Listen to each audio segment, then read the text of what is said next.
guys, it's Ash and P. Oh my gosh. Hi. Hello. I'm a little bit of a stickler. A stickler. A stickler. There's that word. Pickle. You're a strict stickler. Strict stickler. I'm like, are you kidding me? Like, did I just step in his piss? That's what I'm thinking, right? Hey guys, it's Ash and P. No. We're back. Yeah. Yep. That one. Good thing you can slice. Good thing you can slice. Oh my gosh. Music is by Dust Bowl Champion. To hear Dust Bowl Champion's newest hits, search Dust Bowl Champion on Spotify, iTunes, or wherever you get your music. Hey guys, it's Ash and P. Hey. P, I have to say, okay, it's been P's spring break, guys. Yeah. But doesn't she just look so sun-kissed and beautiful? If you're not watching us, well, F you. But no, seriously. Like, no. I know. I have gotten a little dark. You can't see a tan line, but I know. I was like, I'm is it your makeup or it's just your tan? It's my tan.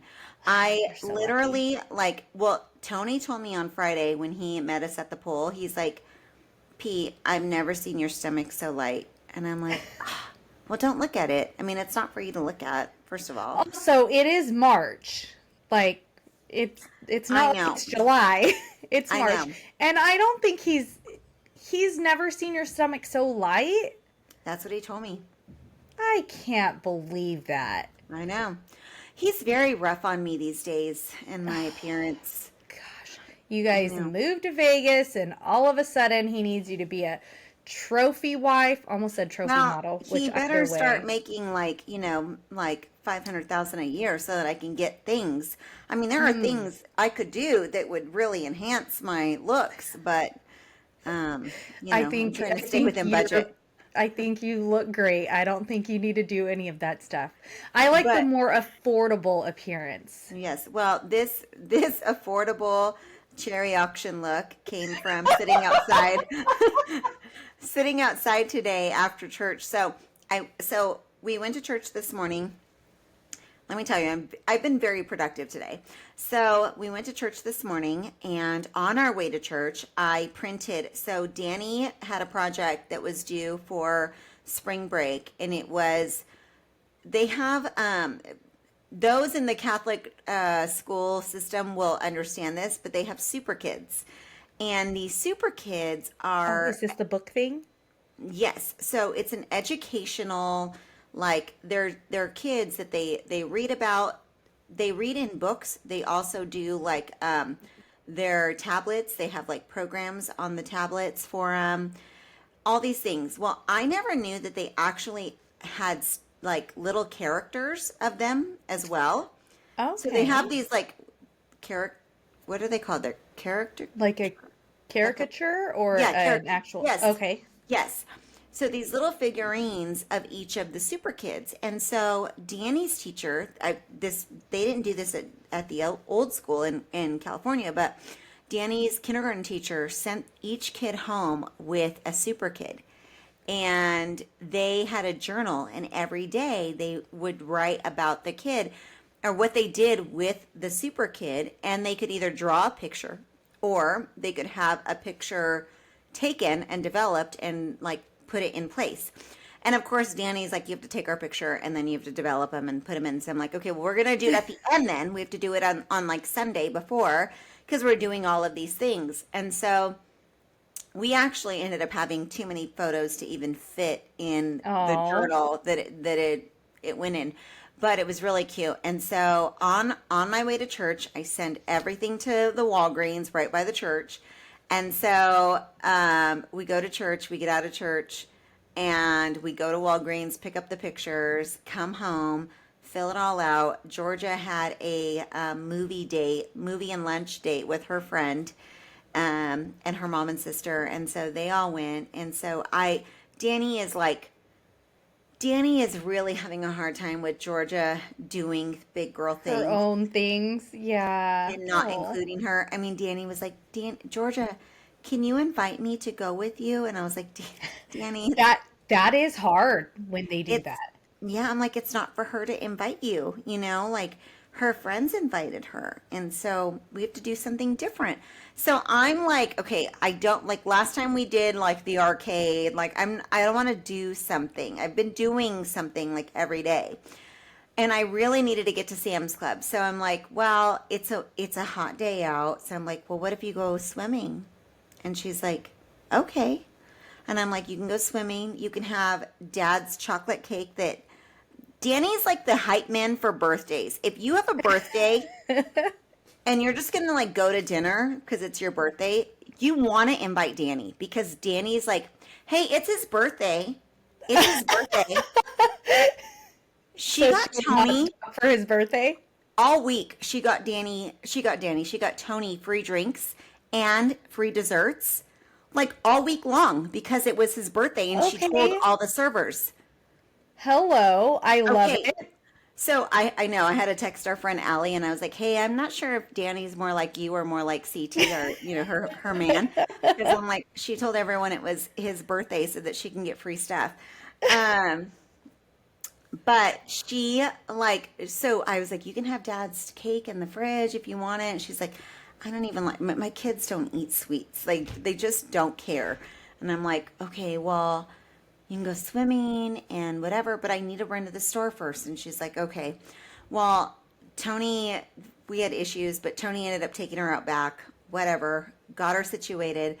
And she did that while Georgia went to lunch and the movies with her friend. And that's how they're closing out their spring break. But it's been such a cute week. And today's just been so productive because I went to church. I got the pictures done. I got her journal done. I went to Sam's Club. I got us groceries for the week. Plus I got food to cook for tonight.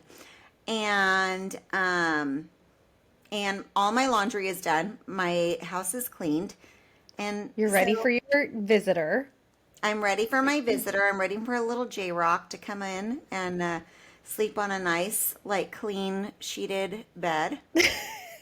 He'll appreciate that because, you know, our sheets he has to clean himself. So, you know, he likes a sheet that he doesn't have to. Well, take care of every time I do like a turnaround where it's someone else coming in, I'm like, I feel like, you know, like some Motel 6 right now, just freaking doing the sheets and doing the pillowcases. And I feel like you guys do. I feel like you guys have people over often. I feel like we do too, because even when we're gone, we have Nina, that like our niece that comes and stays here. So we still have to do her bed. Yeah. And then we have to rewash her stuff. I mean, it's every month we have someone here. Yeah. If not more often than that, I feel like. Yeah. Sometimes it's like quick turnarounds too. Like someone left, someone came kind of thing. So yeah. Hopefully, so I know you will be leaving, not this coming week, obviously, the next week. Do you guys have no visitors for a little while after my husband leaves you guys? I don't know what Easter holds. So I just told my parents that we're not coming home for Easter. And I don't think she expected that, my mom. So we'll see. We'll see if she stays or if she just like, my stepdad is very like, no, let's get the fuck out of here and go. Like, I don't fucking care. I don't want people at my house. Like, let's fucking go. Like, Steve's we'll just move to wherever Priscilla and Tony move because I'm not doing holidays. I am not. They're ready to buy a small property, and with what I'm trying to get my business doing, I'm just trying to tell them, like, hold off, let's wait, and let's see what I can find that might work out for both of us if I just try to find the right thing. So just hold on. But they're ready to, been there since July, so you're taking a little too long for us now. It's almost been a year. Like, get on it now, Pete. Yeah. Like, let's do it. Oh gosh. Especially because when summer comes and, you know, people want to do like summer travel and stuff like that. Oh my gosh, Jason's making Brussels sprouts right now and they smell so bad. I can smell them all the way in here. Ashley, are you farting? I'm most certainly not. But at first I was like, what is that? Like, Isn't that the gross. worst though? When you do have nasty farts and then you smell yourself, it's Mm, the most. Oh, I've done it. yeah, I've done yeah, it. I know. When you knock yourself out almost. Yeah, I'm Yeah, like, oh not my good. gosh. Oh, I need to walk away. Yeah. Okay, but also I have this is going to be a TMI session, so anyone who doesn't want to hear a TMI, how come fruits make me so gassy? Fruits. What kind of fruits? Yeah, like citrus. Oh, yeah. Like you And need I to don't stick to know like why. apples. Yeah, yeah, like I think apples and bananas I'm totally fine with, but if I start getting into like oranges and things like that, I feel like they It make me must be the gassy. acidic. Yeah. So weird though, right? Like I Yeah. feel like I mean, as someone who is trying to eat healthier, I feel like I should be rewarded with my healthy eating, right? Like you don't have to be gassy or you don't have to have bathroom stuff happen because you're eating better. But that's not the case. I know, but you know what? I'm wondering, like, have you seen like on Instagram they have all of those ads for like bloaty, like like gut? Yes. Like And it's not Bloom, huh? It's like, I can't remember what it's called, but yeah. I keep getting these ads for it, and I don't know why. I'm not like Googling my gas or anything, but I'm like, okay, um, I kind of want something like that because that sounds amazing. That like it says it can take away like the bloaty feeling and stuff like that. I mean, Yeah. I don't know. Also, like I feel like since I've started eating better after like so long of doing it, I really did feel like it my stomach maybe got better. Like, like you're not putting so much junk into it, so it's not. But then sometimes it's like I said, the fruits or, like certain vegetables make you that way. And I don't think that it's fair. I think that all healthy things should make you very slim, not bloaty, not gassy. Um, but if you get some of the no bloat stuff, I can't remember what it's called, but if you get some of that, you'll have to tell me. Do you feel real bloated? Like, Sometimes I do. but is it just when it's around that time of the month? Probably. I mean, it probably is, but I don't know. I was trying to look up, I can't remember what it was called, and I know I saved it somewhere in my phone. Oh. Um, because Dr. Mindy, who we've discussed before, Mm-hmm. talked about drinking something. Um, it's some kind of root or it's some kind of um, something. She talked about it in just her like latest like YouTube podcast episode, and it's really supposed to help with like kind of regenerating your liver. And it's one of those things like if you go on a weekend where you like maybe you eat like trash, maybe Yeah. you drink, maybe you have a few drinks and you kind of have to like reset your body. Like it's a really good resetter and it's something that you should kind of implement into your day, and it's some type of juice, and I feel like it's root based. I just cannot find it right now and it's driving me crazy, but Oh, you're gonna have to you're I gonna have to will. look at I'm gonna make a note of that. Okay. But you're going to have to find out what that is and let me and let everyone else know. We did get some feedback that sometimes we're talking about things and we don't share enough of it. Like, like things that we get and then we don't share a link, or like when I talk about how I'm eating and I don't say like what I'm eating. So we are going to try to be better at that. But I'm going to put that down for us to follow up with, just so you know, because Yes, you'll and you'll figure it out. I will also make sure that this week I do put up the link for. I've had a lot of questions about the weighted vest, and I Yes. will put up an Amazon link. I told Ashley, really honestly, anything over 15 pounds, I feel like is amazing. If you can go 12 pounds and over, that's perfectly like great. It's like you're going to be fine. But if you can even do 15 pounds and over, I think you'll even be better off. And I truly feel like it makes a difference. It's so funny. I was running yesterday. Yeah, With the yesterday. vest. no, I didn't actually. I ran without the vest yesterday. And because I really wanted to try to go as long as I could. I only ended up going like 4.5 miles, but I ran and I saw this like couple, and the lady was like, the guy was pushing a stroller, but he had a weighted vest on. And then it was like the mom that was just walking, and maybe she had just had the baby. Like, I didn't see what the baby looked like, how old the baby was, but he had the weighted vest on. And I'm like, it really does make a difference. Like, it doesn't matter if you're a man or a woman or whatever. Yeah. Like, it does change things. So, I feel like most of the time when I would see a weighted vest, it was normally men. Like I think like firefighters and police officers, people in military, they train with them normally. Like they will actually do workouts with them on. So I feel like around the neighborhood, I would see it, it would normally be men.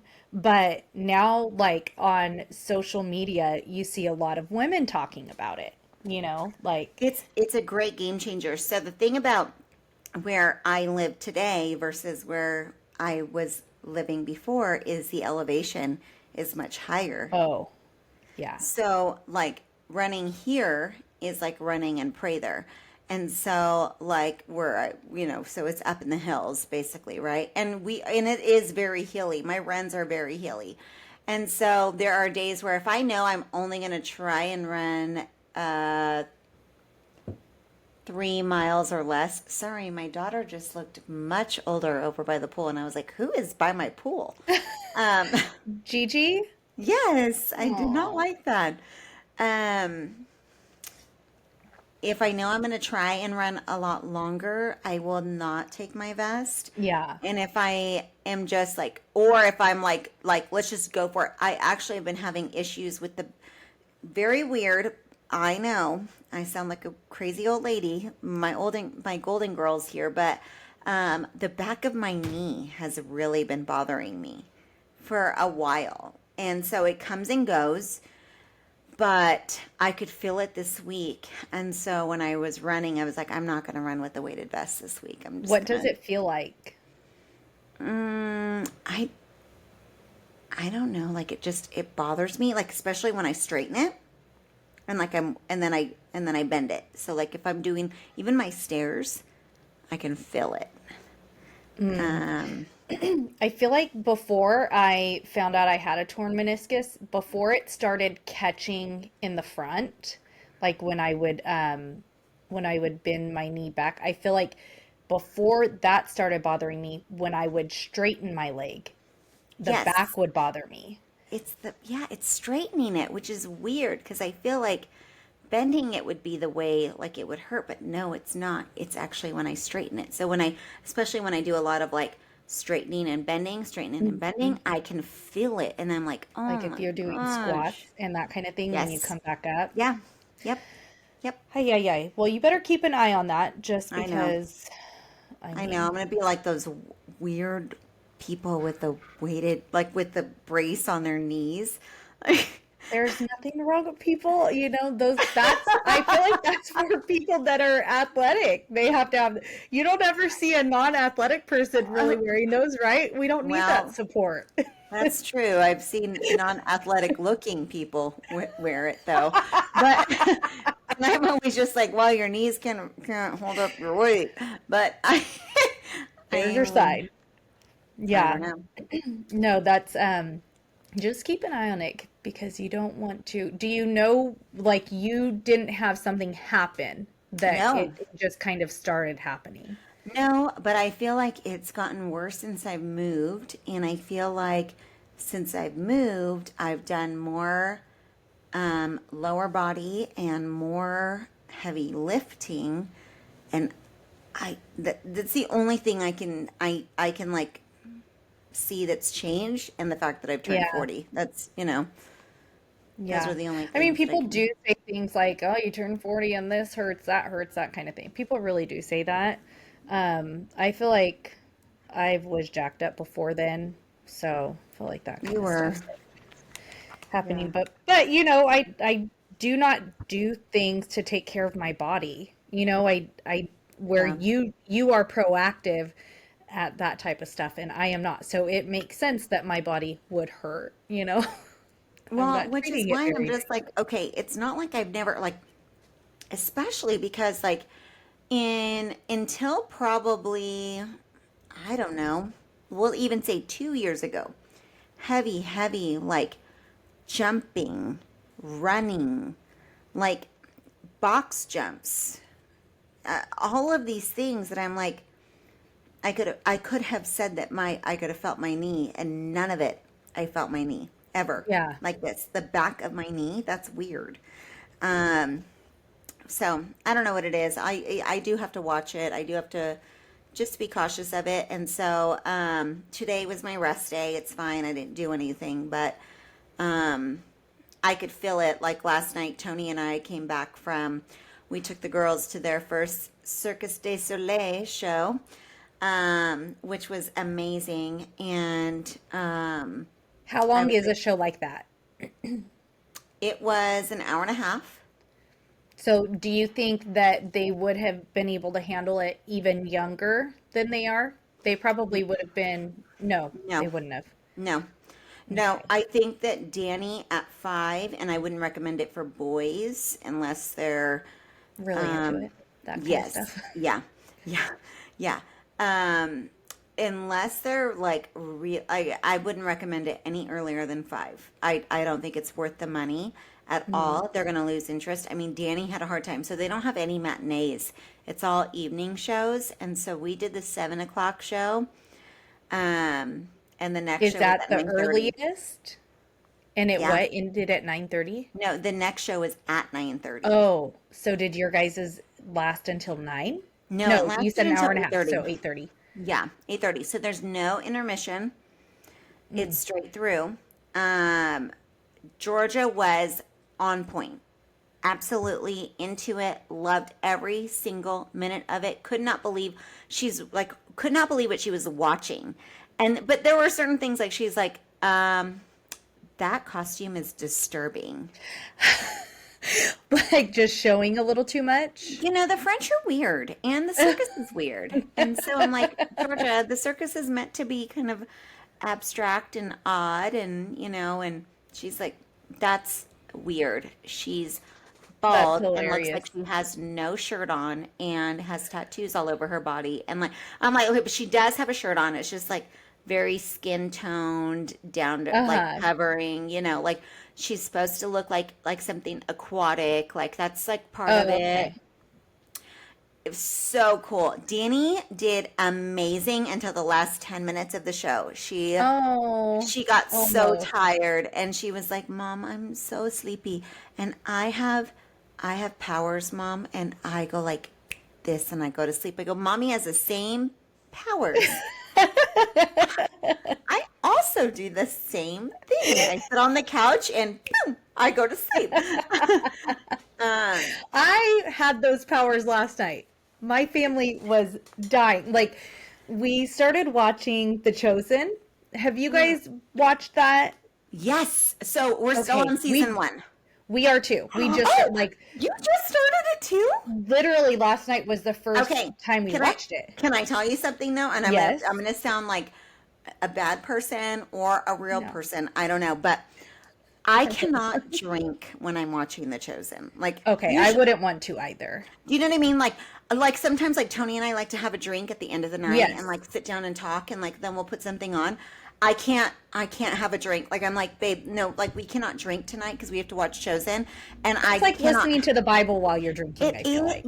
I yeah. know that this is not like it's not 100% gospel, but I feel like I it's still too Okay, close. I thought you guys had already watched it, so I hadn't No. talked to you. Oh, yes. Okay, I love it. I love it. So we, it was like 8 o'clock, and I'm like, okay, let's just watch the first. I wanted the boys to at least watch the first episode with us. So I was like, let's watch the first episode. Hayden's not coming down. So I'm like, Jason, is Hayden not coming down? And Hayden had said, well, I'd rather watch it with Nancy. And I was like, you can rewatch the first episode with her. Like, Yeah. doesn't mean you can't watch this one with us, right? So he's like taking a little longer to come down. Well, he finally comes down. We're watching it. And I was like laying on my side The light was kind of in my, like, shining in my face from behind me, so I shut it off. Kind of think that was my mistake. I fell asleep at least 5 times during the first episode. Like, I would wake myself up, or I would hear Hayden saying something to Jason about me, and I'm like, okay, I'm sorry, leave me alone. And I was like, it's because you took so long to get down here, Hayden. He's like, I was down here in 2 minutes after Dad said, Mom wants you down here. And I was like, okay, well, either way, it's still your fault. But I had your magical powers yesterday. But I rewatched it this morning. So before we went to church, I watched the first episode, and then I've watched almost the second episode because Jason watched 1 and 2 because he didn't fall Oh, asleep. So before yeah. we can move on to 3, I have to finish watching it. So I'm almost done with episode 2. But yeah, we just started watching it. Okay, So it yeah. totally makes me want to take notes though and go back and like, wait a minute, who was that rabbi? And like, who, like, whatever. Right now, so we talked kind of a little bit about this, like when I started RCIA. Well, no, not even when I started. More so like in the winter, like December, January, I was reading a lot of the New Testament. I was Hmm. reading Matthew, Mark, Luke, John, and now I've gone back and I started reading Genesis, and I am like, I cannot keep all these people straight. Like there are so many people, and I feel like these bloodlines run into each other, and then I get confused, and I need to like keep track of everyone. Like I feel like I need to journal what I'm reading so that I can Yes. go back and answer my own questions because I have questions. Like, Yes.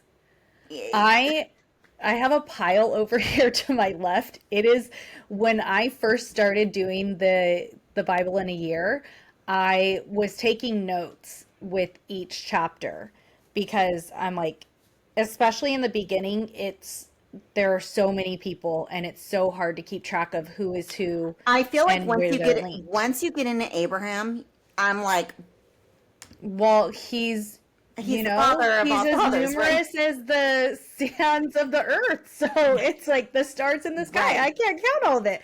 So right. yeah, no, I wasn't able to keep up with taking notes. Um, because it was like I was taking so long taking notes of it all, right? Especially because sometimes it is just going through like a family line. And so you're like, okay, and then this person. So I have Yeah. to go back and take the rest of my notes. But I did start doing that in the very beginning when I was doing it because it, especially I in the first part I always get so lost at who is who. But Yeah. I know I was also talking to Jason. I'm like, "Is that so and so and so and so?" And he's like, "I don't think so." And then it is kind of hard to tell because some of the chosen isn't exactly from the Bible. So it's Right. like, are these characters that I just don't know, or are they characters I don't know because they're just in The Chosen? Right. So, Right. They weren't mentioned in the Bible, right? They were yeah, just like yeah. part of the show. But like, well, you haven't gotten there yet, but even like the wedding, like that had me like, I was like, wait a minute, hold on, I need to go back and read that, like those chapters of like the wedding, because hold on, wait a Which minute, did I wedding? miss that? With the wedding where Jesus like makes wine. Oh, okay. Okay. Yeah. So that's in The Chosen. That is Okay. one of the episodes in The Chosen. But anyway, no, it is really good so far. It's just one of those things where I'm like, I had to tell you, like, I cannot have a drink if we're like No. last night we had gone to the show, we had a drink at dinner, we had a drink at the show, and then we came home and we had like this energy. We were like, this is crazy that we do this, and it takes us 10 minutes to get home. Like we just did that. Like we just did that. Like that was Yeah. crazy. Like that was what an experience. And then we come home to like our little home, and it's like that's just what we did tonight. And so Right. we had a drink and we're talking, and I was like, okay, I can't watch anything serious. I need to watch like comedy. But it's funny really quick. This is like, I know we're totally off topic here, but we were trying to watch stand up because we were just trying to keep it light and like, you know, have a drink and talk and something in the background. And we were having such a hard time finding something that we were like getting on board with. And you know, Netflix has a ton of like comedy shows. And like we started something and I was like, Tony, he's Not gross. funny. Like, Oh. yeah, and I'm like, well, I was just like, Tony, he's gross. Like he took his shirt off. He's talking about sex with his Oh. wife and like Okay. I don't want to hear this. Like this is not Yeah. no. And then like we put on the next guy and he's like, you know, effing this, effing that, effing that. And I was like, Tony, this isn't funny to me. Like I'm not. And he's like, it's not funny to me either. And I'm like, okay. And then we get on the next one. I'm like, what is wrong with us? Like all these people have Netflix specials and we are like, not like we are not jiving with this. Like what is going on? And he's like, maybe we are weird now. And I'm like, you know what? Maybe God has softened our hearts. Like you just can't do this. Like no. There are Christian comedians. You know, I know. you have Actually, to... we actually watched, which I told him, I was like, we need to watch this. We haven't watched, we hadn't watched the newest Kevin Hart one on Netflix. And he's been in town quite a bit and he's coming back. And he's actually at one of our like favorite Resorts World, you know, like, Oh, yeah. so I told him, I was like, we should just like listen and see what it, you know, if it's something that we really would consider going to see him do. And it was hilarious. He was great. Good. He was great. So we watched Well, that. perfect. Yeah. Yeah. Not too raunchy, not too, yeah. No. He talked about his mess ups. He talked about, you know, the things that he did and how he had to make it right with his wife and the struggles that they went through within their marriage so that he could make it right. And I thought he was hilarious but very vulnerable at the same time and talking about real stuff and what happened with his family and what is happening. Like his kids are now like 10 and 13. I mean, and then the baby, and so it's like life is changing and it's evolving and he's like in it. Like he's like, I'm not doing marriage again. Like it has to work this time, you know? And so I'm in it. And he said, he's like, the worst situation to be in, it'll work out, but the worst situation to be in is like when you fuck up and you're like, it's all like whatever she says. You're like, yes, master. Yeah. Okay. What do you want, master? Yes. Okay. Because you don't ever want to be married the 3 and 4 and 5. Like at that point, you're looking for someone to just die with. You know, you're not looking for someone to actually do life with. So, it was hilarious. It was good. Good. That's really good. Did you ever watch oh my gosh, why can I not think of his name right now? Jamie Foxx. We started and we tried, and I know he got like super emotional in the beginning. I wasn't feeling him. And you know what? Honestly, I will tell you why I think we both were like, we were both kind of like, is he like a Diddy?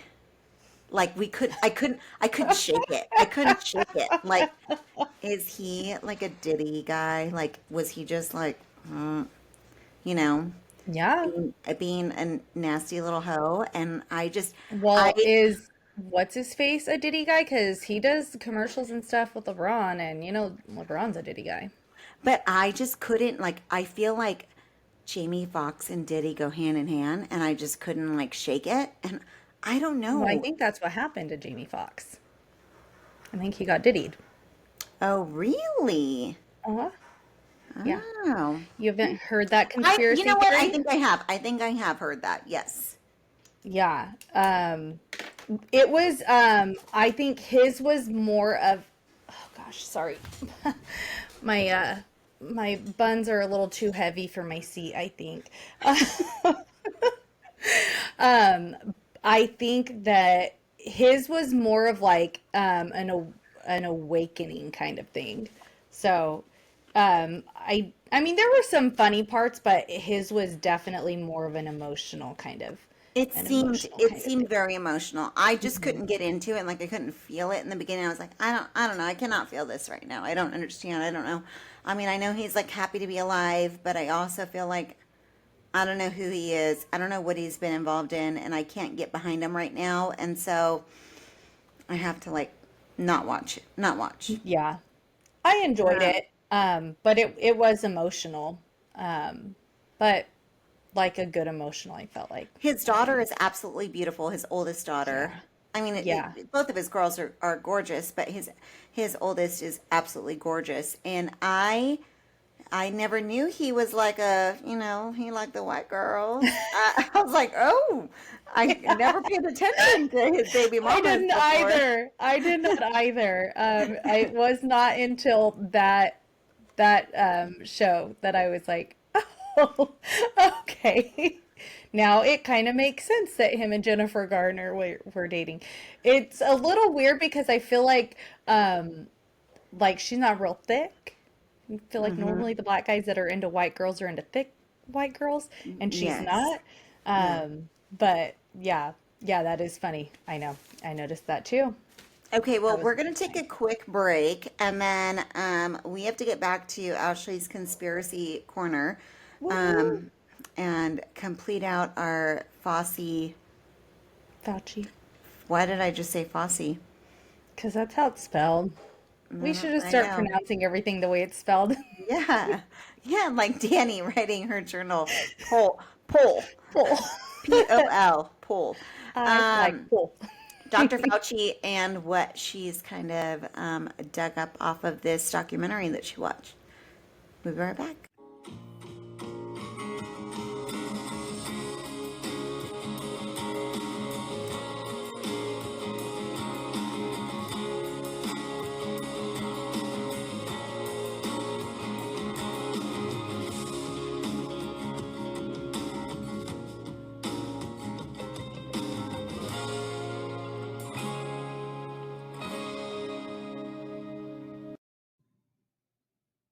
Segment music by Callie Grace.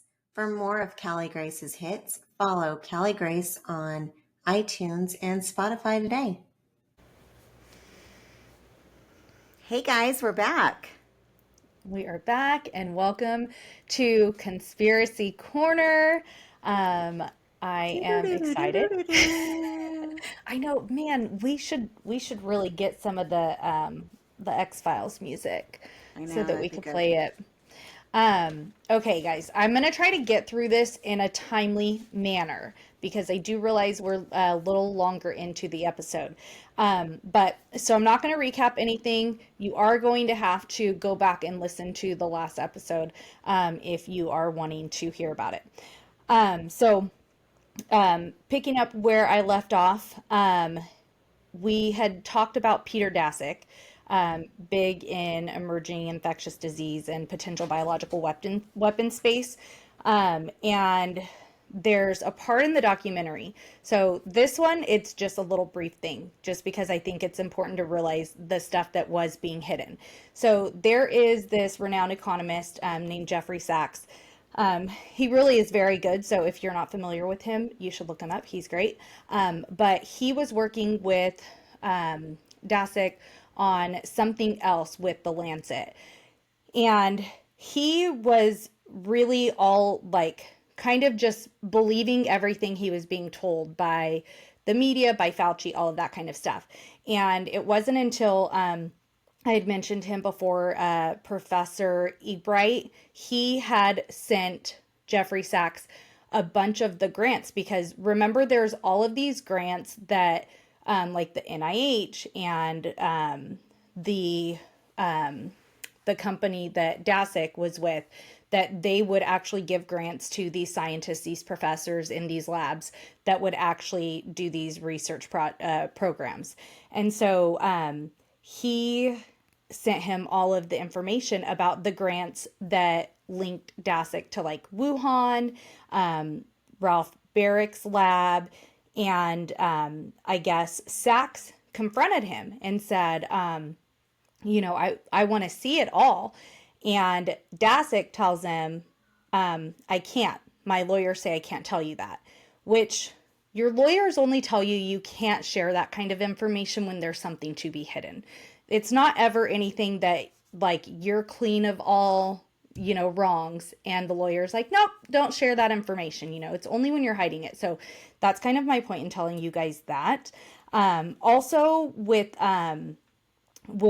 Peter Dasick, he ends up heading the WHO sends a group to Wuhan to investigate, and he ends up leading this investigation. So I guess they denied a bunch of scientists. For some reason, we're okay with him. And now this guy who has been involved with the Wuhan lab that he had been doing research, doing gain of function type stuff over there. And now he is looking into the origin of the disease, which it feels like that's kind of how everything goes, right? They're all researching and finding these things on their own. So after that trip, there's a release through FOIA. What is FOIA? It's the it's the Federal Something Information Act. So it's where like any of us citizens could put in a FOIA request to get like data on any situation we wanted to. Now it's not always granted, but there's a FOIA, and all of these emails come out from Fauci, like 10,000 emails of his come out, but they're all redacted. And Fauci ends up going on like this media tour, which is another issue I have with him, but we'll talk about that in the end. In comes this, he used to be a journalist. His name was Adam Andreski. He was a journalist for Forbes until he started writing negatively about Fauci. So in 2021, he found that Fauci was the highest compensated federal employee. So Fauci, as a public servant, remember these are our tax dollars, he's making over $434,000 a year as a public servant. He finds his net worth went up in the pandemic years more than $5 million. So he went from, in 2019, his net worth was $7 million. And by 2022, he's over $12 million. So this journalist, Adam Andreski, he gets Fauci's calendar. And he actually, like the findings from the calendar and whatnot, he publishes that in his column at Forbes. And he's contacted the next day by his editor, and they ban him from talking about Fauci. He's not allowed to report on Fauci anymore. So he filed a FOIA for the NIH to provide these email correspondence of Fauci's. And he ends up finding, so when he's doing this, when he does this column or does this, like his, what is it called when you write an article? Okay. In his article about Fauci, this is at like the height of the pandemic. So it's during Omicron, during that whole deal. Sorry, it sounded like someone was coming in. So he finds out that the 6 executives from the NIH and Fauci create this pushback email to Forbes about the column that the article that he wrote for his column. Mm-hmm. And so instead of Forbes backing him, Forbes folds. They get rid of it. He had been a journalist there for 8 years. He had 206 columns, 20 million page views, and was the senior policy contributor. So it's not like he was just this random journalist for Forbes, right? They end up, after 10 days, they end up terminating him. And so the day that they terminate him, they actually pin a column and talk about how Fauci's portrait will hang in the Smithsonian. So obviously Fauci has like has some type of rank, right, that he can get these people to get rid of this guy who's been there for over 8 years. He's a senior policy contributor, and they get rid of him. May 11th of 2021, Senator Rand Paul is questioning Fauci. So Fauci goes to a Senate hearing, and Rand Paul is questioning him, which, just being honest, I love Rand Paul, okay? So he questions him at the hearing.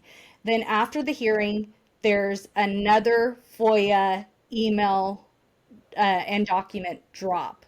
And a lot of the evidence from that is pointing to the fact that it was a lab leak, that it was not from a bat, it was an actual lab leak.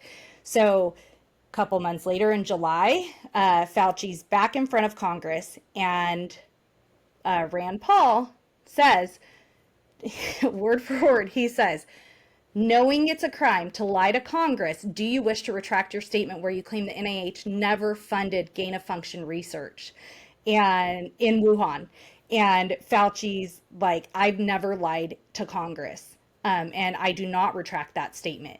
So then, like, it starts getting heated, and Paul's like, gain-of-function research was going on in that lab, and NIH funded it. And he's like, so then Fauci's like, you're implying that what we did is responsible for deaths of individuals. I resent that. If anyone's lying, it's you. Like, it gets all wild.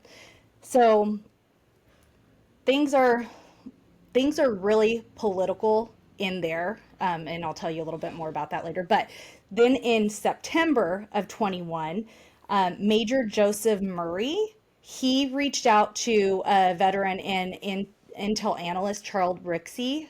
Charles Rixey, he was actually really negatively impacted by COVID. He ended up being vaccinated too, and this is just a side note. He has been dealing, obviously this has been like a year since the show came out, but he's dealing with long COVID too. So he's actually been very negatively impacted by it.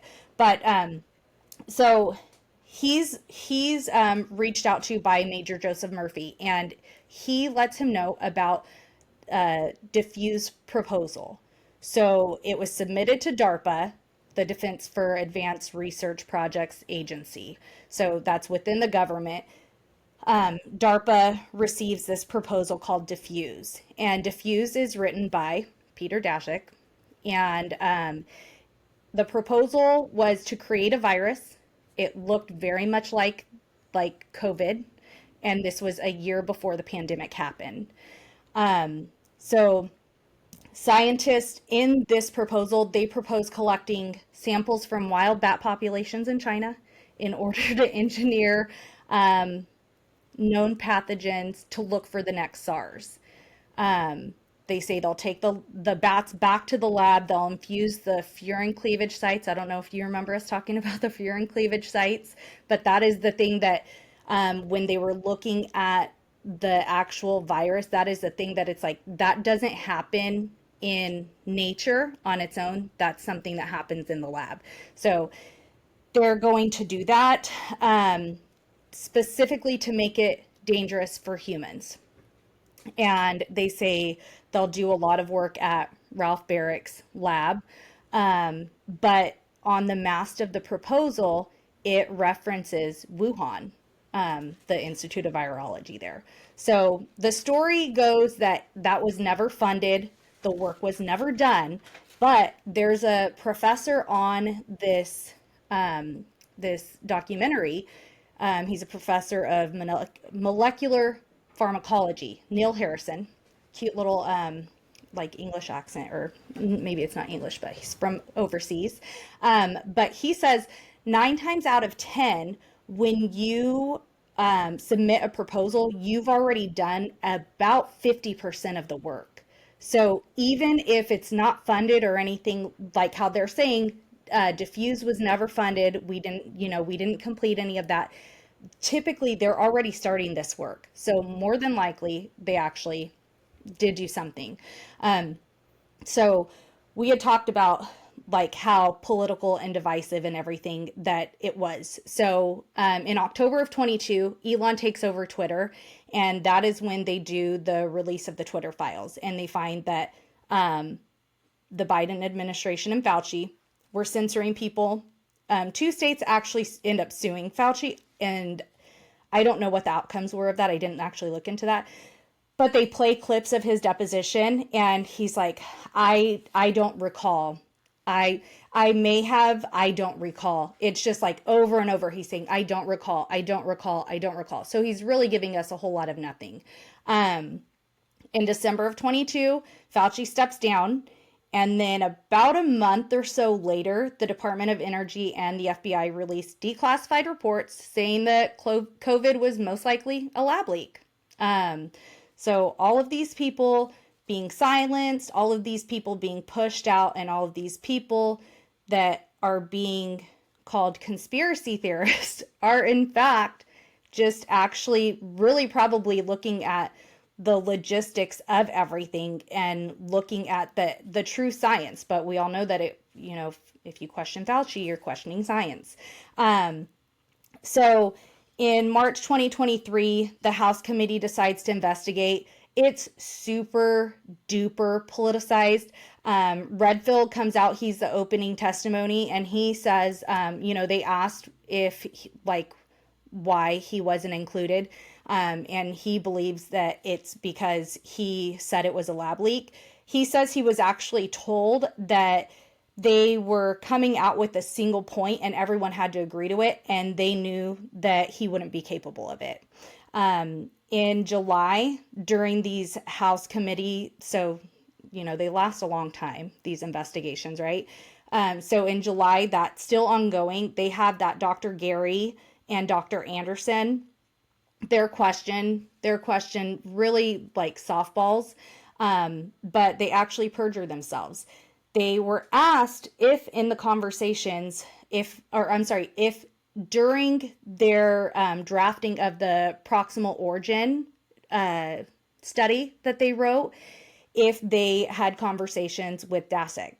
And they both said no, that they didn't. But there's proof. There's those Slacks, the comments on Slacks, and then they have, there are screenshots of the actual call that Fauci had all of them on at the end of January.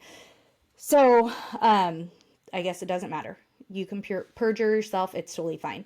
Then September 2023, a CIA senior level officer whistleblower reports that they were offered hush money, or the CIA was offering hush money to analysts to cover up their findings. And there were reports that Fauci was in the CIA building. And I had mentioned before how Moderna was involved a lot with Wuhan and things like that. But apparently they're not the only people that are a part of the cover-up, because Pfizer was also in the CIA building. So they are also looking to cover some things up as well. A couple months later, Ralph Barrick, I've mentioned him, he's that professor of epidemiology out of North Carolina, Chapel Hill. He's one of the ones that he gets all these grants from Fauci, right? And he agrees to do a closed door testimony. And in the middle of the testimony, he's asked if he's a spy, and he says that he has security clearance, and then everything's redacted. So all of these people are like all intertwined with each other. They're being compensated by the Chinese. And they have all of these security clearances. It's like so insane to me. And then we had mentioned briefly the HIV inserts in the virus. So, with the inserts, apparently those confuse your immune system until you become infected. So it's confusing your immune system so that it can infect you. And then at that point, which I guess is what HIV does to you as well. Probably why people become autoimmune compromised with HIV.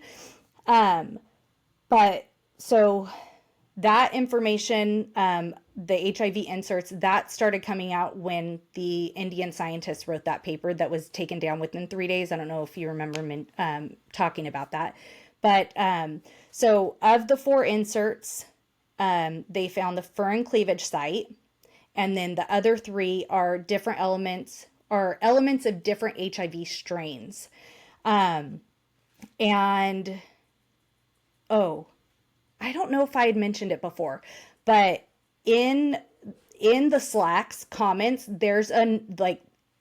Anderson references that he received a frantic call from Fauci about the HIV stuff. And so the HIV inserts paper study thing by the Indian scientists, that gets taken down. And then, okay. So looking into the diffuse proposal, you actually find a grant for Amy Sims and then the Ralph Barrick lab. They actually received a grant to use coronavirus to make HIV vaccines. Just going to throw this part out there. You guys, I have not watched it, but I am going to be watching it, so we might have to do another conspiracy theory on the HIV part, because there's this documentary called Origins of AIDS by Edward Hooper. And he says that AIDS are an act of man. Looking into it a little bit more, like they do actually talk about it a bit in here because of the HIV inserts. But the scientists try to say that HIV came from Africans eating monkeys. I don't know. I know that you probably have heard other things about what really, where it really comes from, but they're saying that was the beginning of it, is that the Africans were eating monkeys. However, in the 50s, scientists were in the Congo testing polio vaccines. So Hillary Kaprowski cultures the polio vaccine from monkey liver. Okay, so she does this in the monkey liver, and monkey kidney cells. She does it with the monkey kidney cells, and they test these oral vaccines from 57 to 59. They're doing this in the Congo. And in 59, there's an outbreak of HIV in the Congo. Fauci ends up later being in hot water because of failed, like when HIV really has a massive outbreak here, he's our lead guy over there, right? There's a bunch of failed treatments for it. And then there's a story that comes out about the oral polio vaccine and its relation to the outbreak. And so you have HIV in America, where Black people were hit very hard by it. And then you have these Africans in the Congo that are being experimented on with these oral vaccines. And so it doesn't look great for him when people start hearing about this story. Over a few years in the late 90s, there are these papers that start coming out. They're debunking that oral polio vaccine theory. And just so happens that so Fauci starts kind of promoting these, like, no, this isn't really what it was. Like, these scientists here have said that, no, that's not what caused HIV and all of this. And the scientists that authored that just so happened to be Bob Gary, Andrew Rumbo, and Eddie Holmes, also on that freaking call, and who also authored the proximal origins theory study. So these people are like all over, all throughout history, doing all these psycho things. On June 3rd, Fauci's called in front of Congress. People are still like, just very much like, it gets wild in there. But there's people that are like, Fauci's the worst. people that are like, Fauci's the best, you saved us, whatever. So really nothing's ever going to come of any of that kind of stuff. It's very, very frustrating. But after that hearing, that journalist that I mentioned, the Forbes journalist, Adam Endowski, he gets data about royalties that NIH actually received from Big Pharma over the pandemic. And they actually received $690 million from Big Pharma. A few weeks after the interview, before he was able to release the data, that journalist died in his sleep. So I don't know whatever came of, like, if anyone else released any of that information or anything like that. But unfortunately, that poor guy didn't get to see anything come of the work that he was doing. But in 2024, Moderna starts talking about long COVID, and they have to figure out, right, like their sales were up so high during the pandemic. Now everything's like back down. They're having to figure out what they can do to continue raising money. There's research that that shows the furin cleavage site may be toxic to the liver and lung cells. And if the HIV inserts are actually really affecting people, the autoimmune issues, that makes a lot of sense. So there's a lot of talk about Moderna's probably going to really start profiting off of long COVID and that type of thing. There's a lot of talk about turbo cancers. I'm not quite sure what turbo cancers are, so I have to be honest and upfront with you guys on that one. But they're saying that all of these scientists are going through the genetics, and they've found these 19 characteristics that when you reverse them, they're a 2016 patent from Moderna for MSH3, and it's a key component in fighting mutations that cause cancer. So I don't know if Moderna's potentially looking at working on cancer as a way to increase their sales, or if they're going to go long COVID. I guess time will tell. So then the documentary ends with the Jenna First sends another email to Fauci, asking, basically he wants to do an interview, right? And he gets a lawyer from Fauci's, or he gets an email from Fauci's lawyer saying he's not going to be able to do the interview. He's just too busy. So that's kind of how it ends. So the 3 questions that you asked, you said, what would be the reason? My thoughts are money, and money, power. And I think he has a God complex. I think wanting to do all of these things that are potentially dangerous, like you could potentially kill 20 to 50% of the world's population. I feel like you want to feel like you're in control, like you think you're God, you think that you can create this, and you think that you can like cure this or whatever, right? So that's why I think the reason is, you asked, who does he have behind him that he needs someone big for this? And I think he has Big Pharma. I think there could be other people involved. Like, I think that people like Bill Gates come up, George Soros comes up, but the biggest I think would be Big Pharma. They're like all in cahoots, they're so intertwined, all of them. And then your third question was, what does this mean going forward? Last episode, you mentioned they have their hands in everything. Like, they are just in there messing with all of it. And I don't think it's going to happen, but I think the only way to prevent stuff like this happening is cutting that out. Like, they're all intertwined. When you look at a big business, like, so, okay, I work for a power company.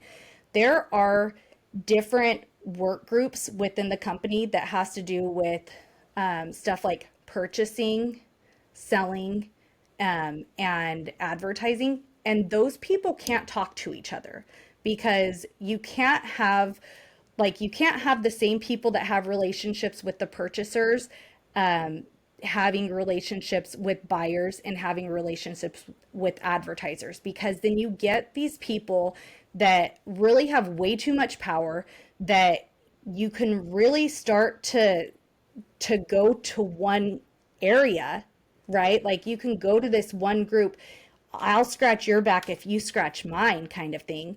And that's what all of these people are doing. And it's insane to me, everything that people can get away with.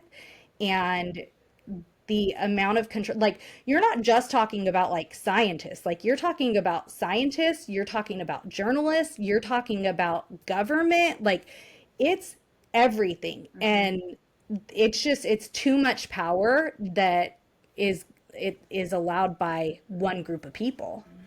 You know, one of the questions I didn't ask, and I don't know if it's because of the timing of the episode or what, but you know, the Biden administration, they pardoned him. Yeah. What do you think that's about?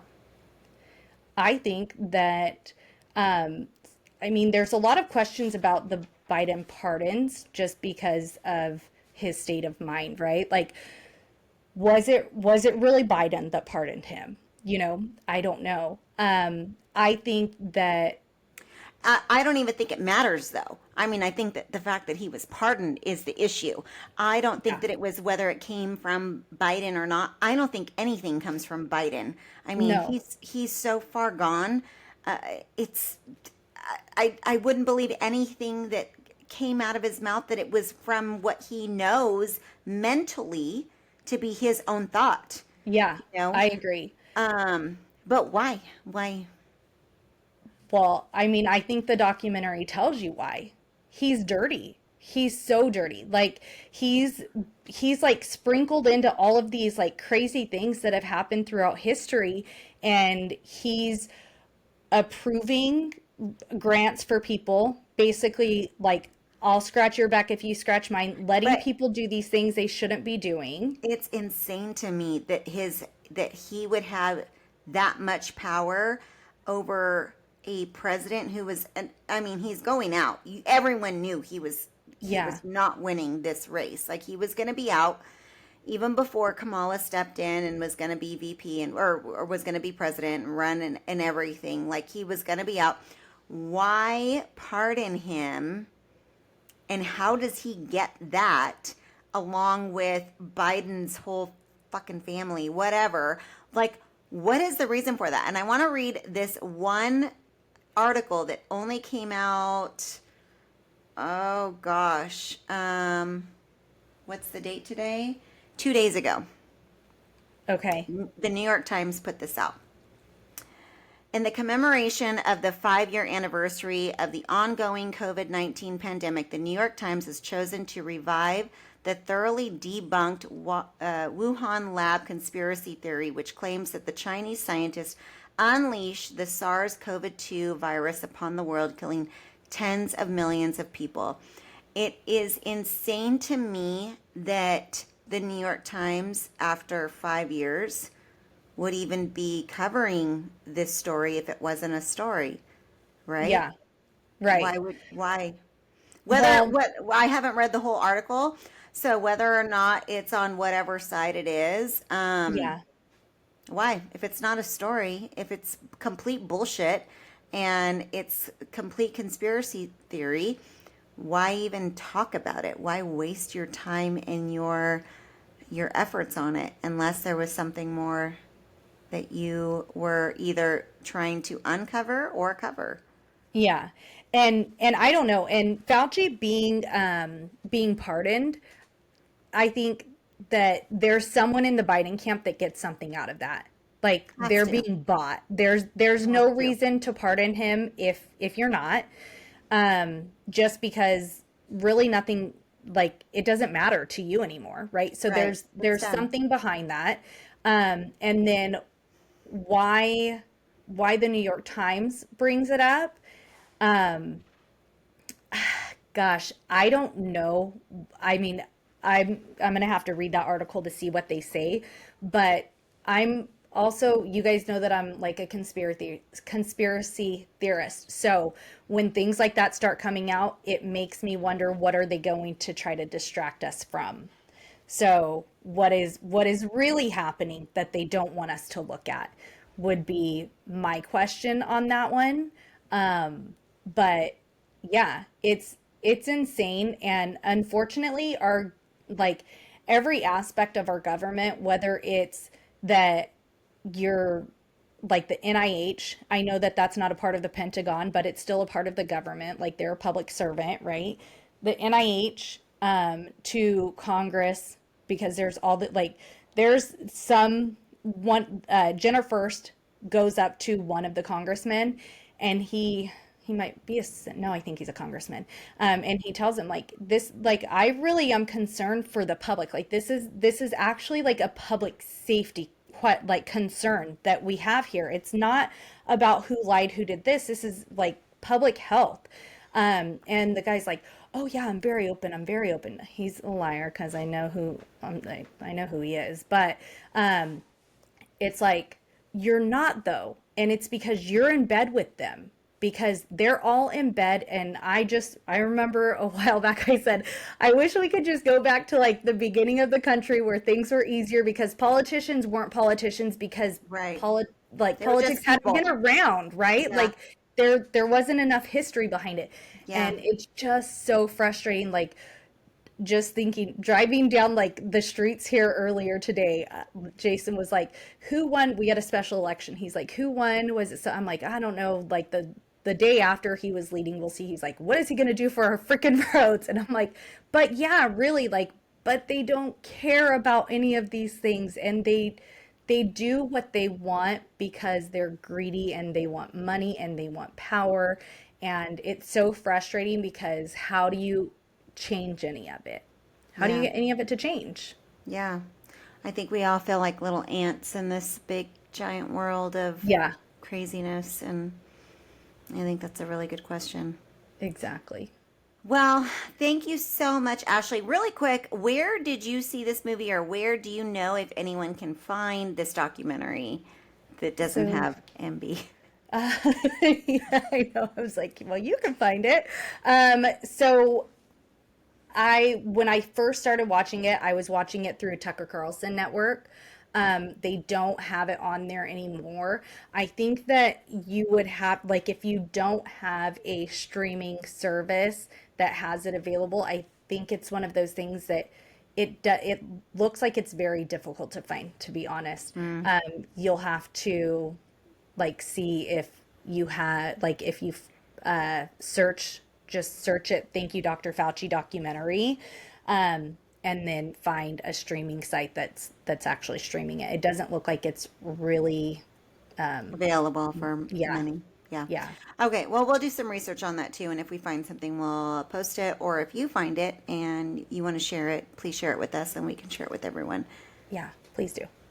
All right, well, that's Ashley's Conspiracy Corner for the Thanks, week. guys. Thanks, guys. Thanks for swapping with us.